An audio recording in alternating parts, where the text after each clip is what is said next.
Hello, Becca C. Smith here. Today I am doing the AuthorTube oldie tag created by Mattern.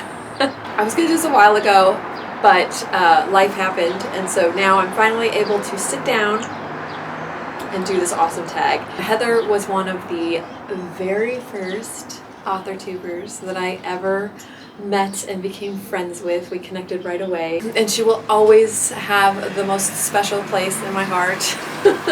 She made me feel so welcomed and excited and really motivated me in those early days, especially when I was first starting my channel, you know, and I had like 10 subscribers, you know what I mean? It was like, oh, there are people out there and I can be friends with them and they're amazing. And it was anyway, love you, Heather. So I'm doing her tag because it was so great. I have a link to her video below. It's awesome. It's just kind of fun to look back and see where it all started, how we all started in this AuthorTube universe. Okay, so the question number one is how did you find out about AuthorTube? She brings up a good point when she answers this question, because there was no AuthorTube when we started. It was just NaNoWriMo people, and that's when I decided to start my writing channel, because I thought perfect timing, do it during NaNoWriMo when all the writers are out and about and looking for other writers to try and help them be motivated, because doing 50K in a month is really hard. So I started my channel like I think in Preptober, like maybe a couple weeks before Nano. And I was just, I would look and in the search engine, look for NaNoWriMo, and then eventually, since I was posting NaNoWriMo in my titles, I started getting recommendations of other people doing NaNoWriMo videos, and I would watch those. That community that I found back then, which was just literally surviving and and sharing our NaNoWriMo journey, ended up being AuthorTube. Every single person is an AuthorTube that I met back then. Yeah, that was when I met Kate, and then through Kate I met Jess, which I know I've said this a million times, but I still think it's crazy that, I won't say the name because I don't think Jess wants me to tell everybody where she lives, but she lives in a smaller town, and the fact that my mother was born and raised there and I have family there is such a small world that still trips me out. And then Jess and I found each other through YouTube. It still blows my mind, but everything is meant to be, right? So that's how we found each other. And I met Phoebe and Emily, Heather, of course. Through those people, I met other people, and it just sort of grew and grew and grew into this giant family that we have now. Question number two, do I consider myself an AuthorTuber? Yes, I do.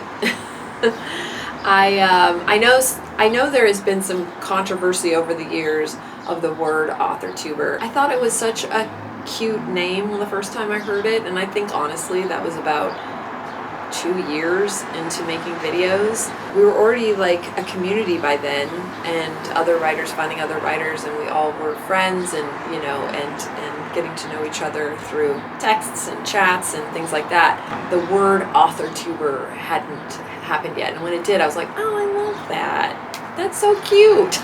So yes, I consider myself an AuthorTuber. Number three, do I know any successful AuthorTubers or indie authors in real life?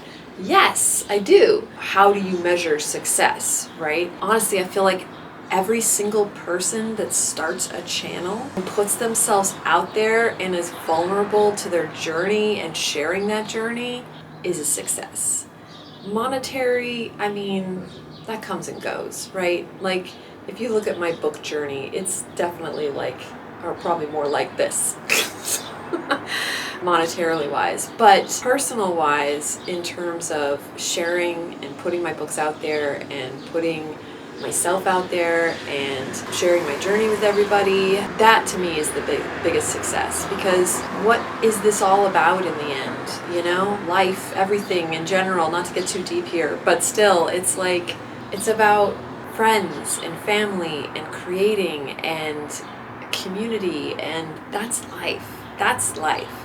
Because if you're just creating in a hole all by yourself, that'd be incredibly lonely. And even if you're making a ton of money, what does that money give you if you don't have anyone to share it with? So I consider anyone, and honestly anyone who hasn't even started a channel, anyone who's written one word on the page, you know what I mean? That's a success, because it was a word you didn't have the other day. There's just so many measures of it. Honestly, it's up to the person, but I consider any progress in anything a complete success. Number 4. Who are the AuthorTube / Booktube peeps I like watching? I like watching everybody. Sometimes I'm more in the mood for vlogs because I'm trying to get in the mood myself to write. And sometimes I'm just only watching streams because I just need to get the words in. I'm just procrastinating, I can't get focused, I can't do this. So honestly, I just go on YouTube, see who's streaming, hopefully somebody. Usually there is. It's usually, at this point, a lot of people stream. So I'm usually pretty lucky in finding a stream and then just popping on. Oh, it's so nice because then not only, it feels like how I used to feel when my friends, my writing friends used to live in Los Angeles because they've all moved away, where we would just go to the coffee shop and write. Like, that's what we did. Like, most of our hangouts were writing, and I loved it. So streams kind of brings me back to that, where you can still hang out with your friends and get some writing done. But some of the streams that are on the regular that I love and I'm so appreciate that they do them regularly are the Dawdling Writer, although she did just get a new job, so sorry, just as I bring her up now, she actually isn't doing regular streams anymore, but she used to do 4 streams a week, and it was so nice to have that schedule, especially since now that I'm on the West Coast, it's in the morning, so I was able to start right away in the morning and get my writing done. Nia from Fiction, she does hers every Tuesday, and again, for me, it's at 4 p.m., so it's kind of perfect. And then JC Carpenter, which is every Wednesday, so I try to get to those, and oh, there's so many. So yes, but those, I would say those 3 are the ones that I most regularly attend. And finally, number 5, my tips for anyone that wants to dive in and make a YouTube channel. Ooh, tips. Honestly, I would say just do it. You know, you don't even need like a special camera or anything. Just use your phone and just start. You don't have to do vlogs. You don't have to do anything. You can just do what I'm doing here, where you just sit down and talk in front of a camera. And do it for yourself. You don't have to do it for, like, to think, oh, I gotta get views or whatever. Because, you know, the thing about AuthorTube is we're a very small part of the YouTube universe. And it really is more about community rather than, you know, oh, I'm going to start a YouTube channel and I'm going to make money. That's going to be a source of income for you.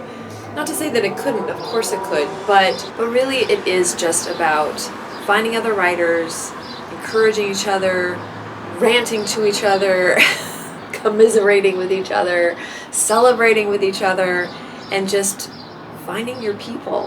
And that's what AuthorTube did for me. I found my people.